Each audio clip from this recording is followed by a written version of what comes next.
Welcome to the final study, looking at people who met Jesus in the New Testament. In the last study, we looked at the woman at the well who had an amazing encounter with Jesus and had one of the longest conversations with him in the Bible. In today's study, we're going to look at another woman who met Jesus. Again, we don't know her name.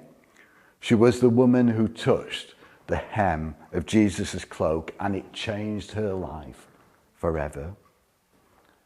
So what do we know about this woman? One commentator said it was likely she was a younger woman, since Jesus, when he addressed her, he called her daughter rather than woman. We know she had a dreadful infirmity in her body, an issue of blood, a hemorrhage that would not end. She was a victim of a chronic disability, a lingering and increasing loss of vitality, nervous exhaustion. She had an embarrassing illness, to say the least, and she was at her wit's end. Her physical problem had plagued her for 12 long years. Each day, the problem of her life, her problem was there, and her life was ebbing away. She was slowly dying, and to this point in her discomfort, had been unable to get help. We don't know a lot more about the background of the woman. There is something recorded about the woman in the writings of Eusebius. Eusebius was a historian of Christian tradition who lived about AD 340. And he records that was actually a bronze statue of Christ healing the woman with an issue of blood that was erected on the spot where the miracle was purported to have taken place. And he'd actually visited that place and he'd seen the statue for himself. And the tradition was that the woman who had been healed had commissioned the making of this statue. But other historians are not sure that this was the case. The statue is report it to be located in Caesarea Philippi, where the Gentile woman is said to have lived. Eusebius records that she was a woman of wealth and repute. According to other traditions, the woman with an issue of blood was actually called Saint Veronica. She was the person who, in tradition, wiped the blood from Christ's face as he carried the cross. Interestingly, Mel Gibson's film The Passion of Christ, recorded in 2004, actually included an episode where Veronica is seen wiping Jesus' face, although she's not referred to by name in the film. So we can see the detail about the woman who touched the hem of Jesus' garment is thin and not very reliable. So we need to turn to the Bible and see what it has to say about how the woman's encounter with Jesus changed her life. So we see the story of the woman is recorded. It's recorded in 3 Gospels: Mark chapter 6, chapter 5, Matthew chapter 9, and also in Luke chapter 8. As this story relates to a medical condition, I thought we would start by reading Luke's version of the story, as Luke is a doctor. So we're going to read from Luke 8, verses 43 to 48. And it says there, "A woman in the crowd had suffered for 12 years with constant bleeding, and she could find no cure. Coming up behind Jesus, she touched the fringe of his robe. Immediately the bleeding stopped. 'Who touched me?' Jesus asked. Everyone denied it, and Peter said, 'Master, this whole crowd is pressing up against you.' But Jesus said, 'Someone deliberately touched me, for I felt healing power go out from me.' When the woman realized she could not stay hidden, she began to tremble, fell to her knees in front of him. The whole crowd heard her explain why she had touched him and that she had been immediately healed. 'Daughter,' he said to her, 'your faith has made you well. Go in peace.'" In Mark's gospel narrative of the story, we see how the gospel writer includes this section. She had suffered a great deal from many doctors, and over the years she had spent everything she had to pay for them, but she had gotten no better. In fact, she had gotten worse. Luke, who was a doctor, didn't actually include this explanation in his writing, possibly because he was protecting his profession from being seen as being criticised in the story. And then Matthew's version of the story includes an insight into what the woman was thinking when she pressed through the crowd to touch Jesus. Matthew records, "She touched the fringe of his robe, for she thought, 'If I can just touch his robe, I will be healed.'" The woman had suffered with a medical condition for 12 years. She suffered from uterine bleeding and she's weak. Even today, with all our medical skill, a hysterectomy is the only treatment that helps many women.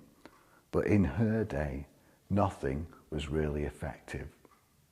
A woman writing about this condition who had suffered the same symptoms for 3 months said this: "Apart from continually feeling weak and dizzy from the loss of blood, I remember having to hold on to railings just to keep my balance. Yet the mental worry was much worse. I was desperate, afraid, and hopeless." I just thought that might just give us a little insight into what the woman in the Bible felt too. But the woman in the Bible also had another problem as well. According to the law, an excessive blood flow made the woman ceremonially unclean. Any furniture she touched would be unclean. If people touched her, they would be unclean too. Moreover, the condition would have disqualified her from getting married, and this was a major issue in Jesus' day for women, as most women were married by the age of 16. The woman would be very alone. No one would want to be around her. She couldn't go out in public. Her family couldn't hug her. 12 years is a long time, isn't it, to be quarantined from people. Not only was she considered unclean, but she probably felt it as well, having to deal with the logistics of trying to have clean clothes and clean linen for 12 years. She tried to get well. She'd gone to many doctors over the years. She spent a lot of money trying to be cured. According to William Barclay's commentary, the Talmud gave at least 11 possible cures for her ailment. And I'm sure this poor woman tried all of them, but nothing worked. In fact, she got worse. She was tired, worn out, intensely alone, but she was also desperate, which actually can be a very good thing, because desperation takes away complacency and self-pity. It also makes you do things that you probably wouldn't have done. And this was true of the woman. When she heard that Jesus was in the city, which was possibly Capernaum, hope rose within her heart. In fact, we read in the extract from Matthew, she was thinking to herself, if I can only touch the robe, Jesus' robe, I'm going to be healed. We don't know why the woman was in Capernaum at the time, which was 62 miles away from the place where we're told that she lived. Capernaum was one of the chief cities of Galilee at the time of Jesus and had about 1,500 inhabitants, so quite a big place for that time. Maybe she travelled there to consult a doctor, again about a medical condition. In her desperation, and with hope in her heart, she pushed through the crowds to get close to Jesus. And although she was weak and tired, she summoned up enough strength to break through the press of the crowd and touch the hem of Jesus' robe. Now remember, this was a difficult thing to do. Because of her condition, anyone she touched should be classed as ceremonially unclean. So by touching Jesus, she was also making him unclean according to the tradition of the day. But her desperation for a cure pushed her beyond this thought, and she managed to touch just the hem of Jesus' garment. Sometimes we can just accept a particular situation in our lives, can't we? We can live with an issue and problem we may have had for many years and just accept it, even though it reduces the quality of our life. But this woman was desperate to be cured, and it pushed her beyond normal expectations and boundaries.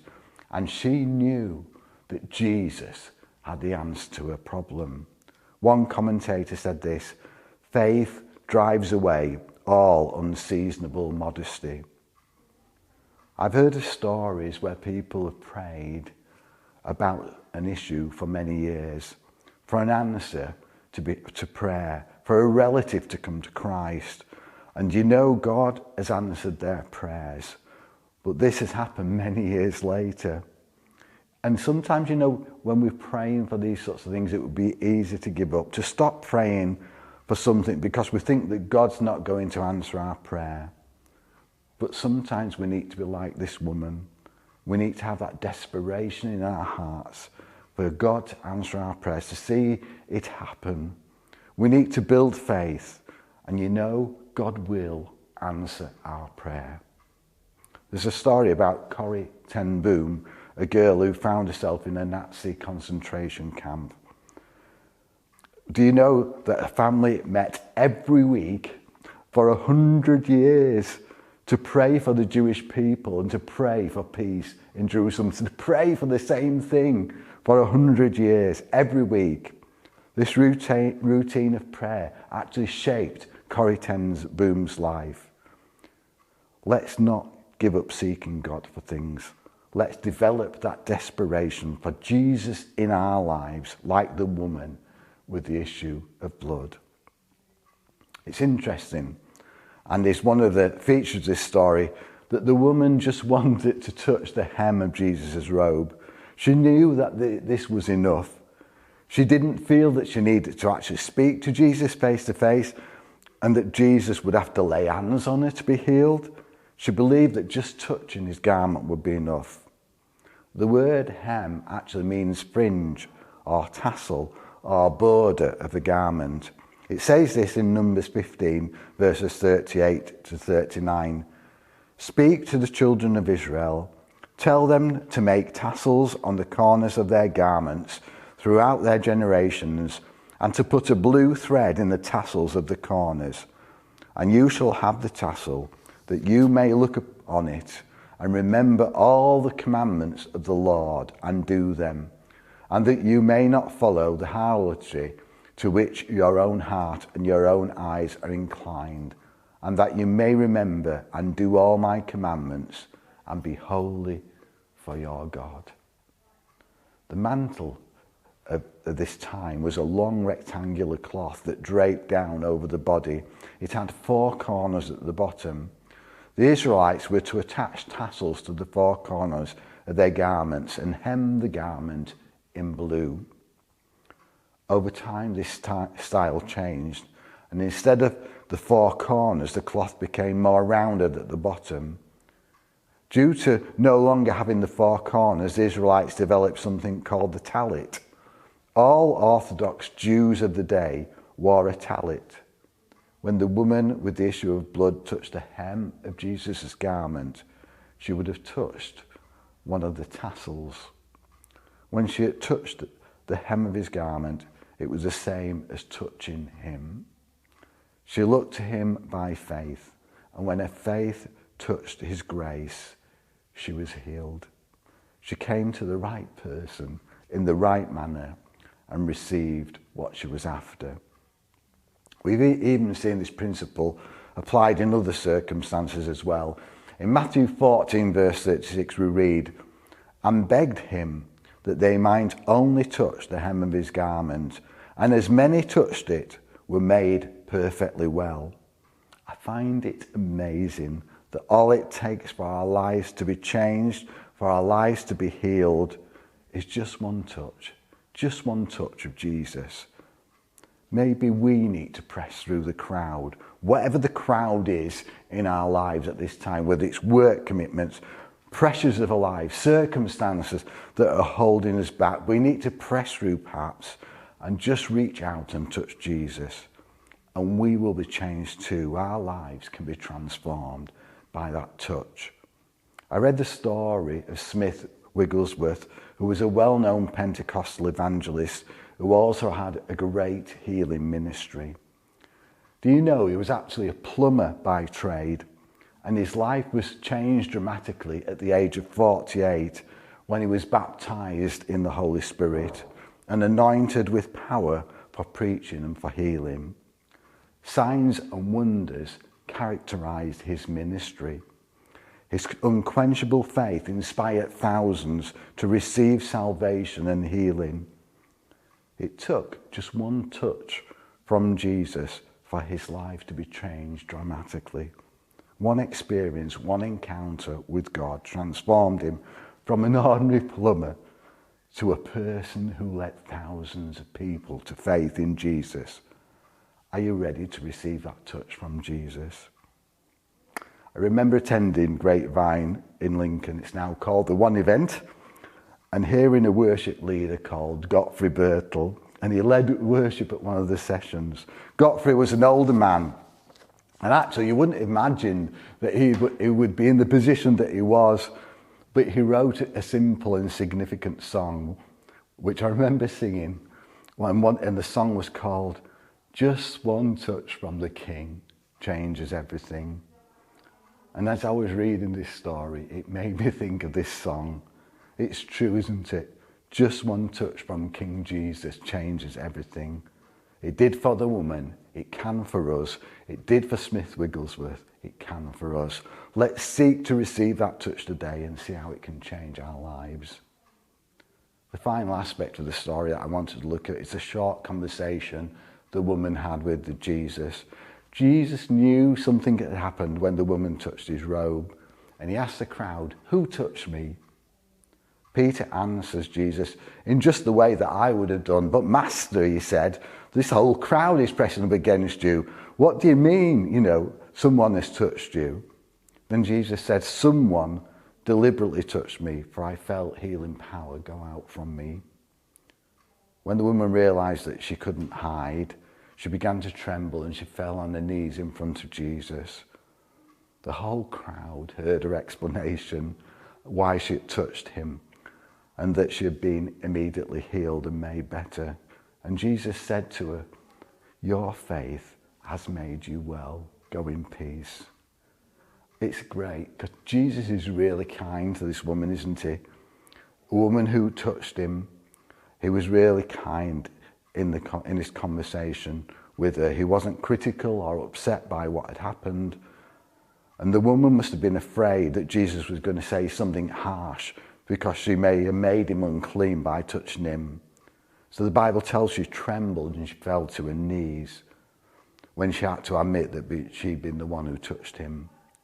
And sometimes we too can be like that, can't we? We can be like the woman, in that we want to receive a touch from Jesus, but we want to keep it quiet. We want to keep it secret from others.